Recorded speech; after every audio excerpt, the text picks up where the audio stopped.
Assalamualaikum warahmatullahi wabarakatuh. Waalaikumsalam warahmatullahi wabarakatuh.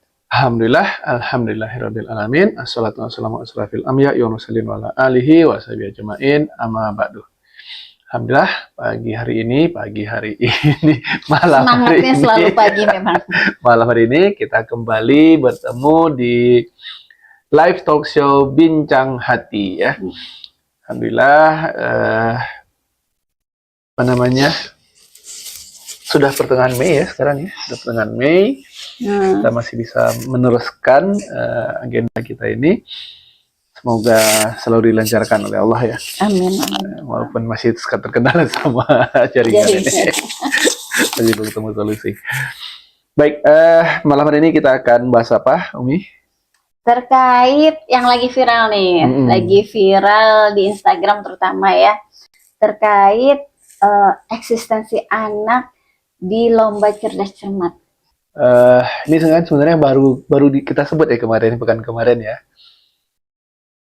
Skill mendengar kemarin kita bahas kan ya. Nah, ternyata langsung kejadian Dewan Juri gagal mendengar jawaban peserta kan. Jadi si peserta cerdas cermat ini sudah menjawab pertanyaan, lalu dibilang salah oleh Dewan Jurinya, dikasih nilai -5, artinya pemotongan nilai. Lalu pertanyaannya dilempar ke kelompok lain. Jawaban yang sama, tapi dapat nilai yang baik. Sebenarnya sama. Kalau jangan buru-buru sebenarnya Dewan Juri itu ya. Kalau memang dia kurang jelas gitu, dipastikan saja, tolong diulang gitu kan. Jangan langsung yang salah, langsung potong nilai gitu. Nah, ketika satu kelompok disalahkan, satu kelompok dibenarkan jawaban yang sama, lalu si anak SMA ini, pesertanya itu di tingkat SMA, protes gitu kan, Pak, jawaban saya sama gitu. Iya. Nah, responnya ini yang menjadi masalah ya. Ketika tidak mau mencari tahu jawaban sebelumnya seperti apa gitu, langsung memvonis. Tidak mau disalahkan lah istilahnya kan ya. Gitu. Karena merasa sudah mengeluarkan pernyataan salah, tidak ketika diprotes sebenarnya jawabannya itu harusnya benar kan, tidak mau memperbaiki lah istilahnya ya apa yang sudah di statementkan gitu kan. Itu luar biasa ya. Karena memang sebenarnya gini ya, kalau cerdas cermat itu bukan cuma cerdas cermat, semua lomba itu memang ada klausul keputusan juri itu mutlak. Gitu. Keputusan juri itu mutlak gitu ya.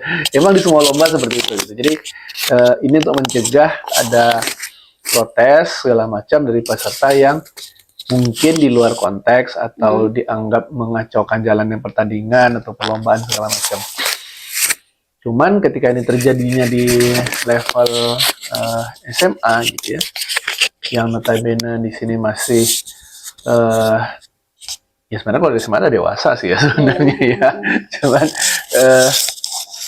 ini masih mencari jati diri lah ya kalau bahasa sekarang gitu ya. Lalu mereka dihadapkan dengan kenyataan bahwa dia benar tapi dianggap salah, dan itu dianggap kesalahan dia sendiri gitu. Nah, ini yang terjadi kemarin di cerdas cermat itu. Dan sampai sekarang ini tetap tidak ada pernyataan mengkoreksi, meminta maaf atau segala macam klarifikasi dari Dewan Juri. Yang justru muncul itu adalah artikulasinya. Nantangin lagi gitu. Jadi ada lagi tuh si yang juri yang bilang artikulasi itu, dia bikin postingan-postingan selanjutnya itu setelah acara yang nantangin netizen gitu. Tetap tidak merasa bersalah, bahkan nantangnya itu gini, apakah karena yang dikasih nilai minus itu sekolah besar gitu, sementara dikasih nilai 10 itu sekolah kecil, jadi ngebelain sekolah besar gitu. Jadi kemana-mana gitu bicaraannya gitu. mengalihkan isu ya. Nggak tahu lah entah mengalihkan isu atau gimana gitu. Nah, cuman kan intinya kita ngelihat si anak tadi lah yang kita lihat gitu ya, bagaimana dia berani mempertahankan pendapat dia walaupun di sana itu ya kan kondisinya gini ya, itu ada sebuah apa namanya, lembaga yang membuat peraturannya gitu. Lalu bagi dia terzolimi oleh peraturan tersebut. Nah, dia tidak terima. Akhirnya dia tetap menyuarakan pendapat dia bahwa dia benar. Walaupun tetap tidak diterima akhirnya gitu kan. Karena itu kan sebenarnya viral itu setelah acara selesai. Iya. Pokoknya yang penting apa yang dia rasa nggak sesuai dia sampaikan gitu ya kan. Nah, tadi coba cari juga kan, ternyata si anak itu anak perempuan kedua dari kakaknya perempuan juga. Nah, yang memviralkan itu kakaknya. Kakaknya mau viralkan. Kakaknya memviralkan. Gitu. Jadi dia nggak terima adiknya begitu kan, dia posting, akhirnya viral. Nah, si anak SMA ini anak perempuan kedua. Nah, anak perempuan kedua dia kan biasanya gitu ya. Kakak pertama itu apa? Anak perempuan pertama itu eksistensinya tinggi. Pas lahir anak perempuan kedua, itu eksistensinya lebih tinggi lagi biasanya. Gitu. Dia cuma berdua. Dia bungsu, bahasanya itu bungsu dari dua anak. Gitu. Cuma biasanya kalau dua anak perempuan, yang pertama itu eksistensinya tinggi, yang kedua itu lebih tinggi lagi biasanya. Dan sangat terlihat gitu ya betapa dia. Kayaknya kenal teman-teman yang punya dua anak perempuan dia. Jadi bagaimana dia di video itu ya, dia dengan tegas mempertahankan pendapat dia. Bahkan sebenarnya sampai ada video itu yang dia coba di penonton tadi dengar nggak saya ngomong seperti apa gitu, berani dia mempertahankan pendapatnya gitu. Jadi ini sebenarnya anak luar biasa ya. Nah di sini yang aku lihat tuh kegagalan pihak orang dewasa yang ada di sana gitu ya. Kan kalau anak SMA kan dewasa muda ya, orang dewasa yang ada di sana melindungi naluri eksistensi anak, mesin hati eksistensi anak ini supaya tidak cedera gitu, tidak dilukai gitu. Karena kalau kondisi begitu ya artinya kayak udah kamu tuh salah, udah terima aja kamu tuh salah gitu. Walaupun dia sebenarnya benar, gitu. Ya, kan, termasuk kan. MC dan jadi MC kan termasuk pihak dia yang menengahi harusnya penyelenggara yang berkuasa gitu. Betul. Nah biasalah orang Indonesia ini kalau ada punya kuasa tuh kayak gimana gitu kan. Nah, jadi dia berada dalam posisi tertekan dari semua sisi, dari juri menekan dia, dari MC menekan dia juga gitu. Terus ada juga bahasa jurinya itu kan yang boleh protes itu adalah peserta. Guru pendamping tidak boleh protes. Gitu. Lucu ya. Dan itu sebenarnya guru pendamping udah coba protes juga, makanya dibahasakan seperti itu sama dewan juri tersebut. Guru pendamping nggak boleh protes, yang boleh protes cuma anak.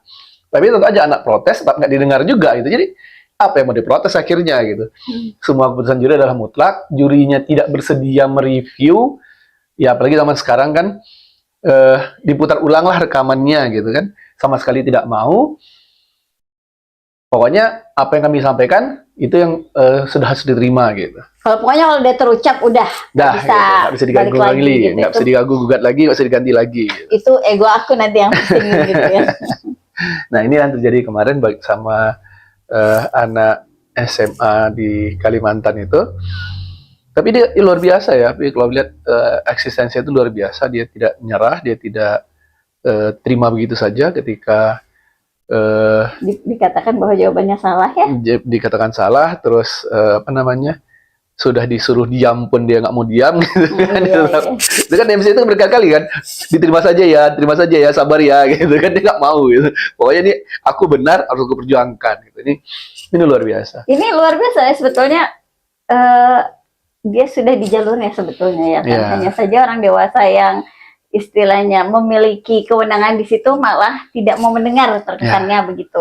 Memang anak-anak eksistensi itu memang seperti itu ya. Kalau dia ngelihat ini salah, ya dia perjuangkan gitu. Memang anak-anak eksistensi yang bagusnya memang seperti itu gitu.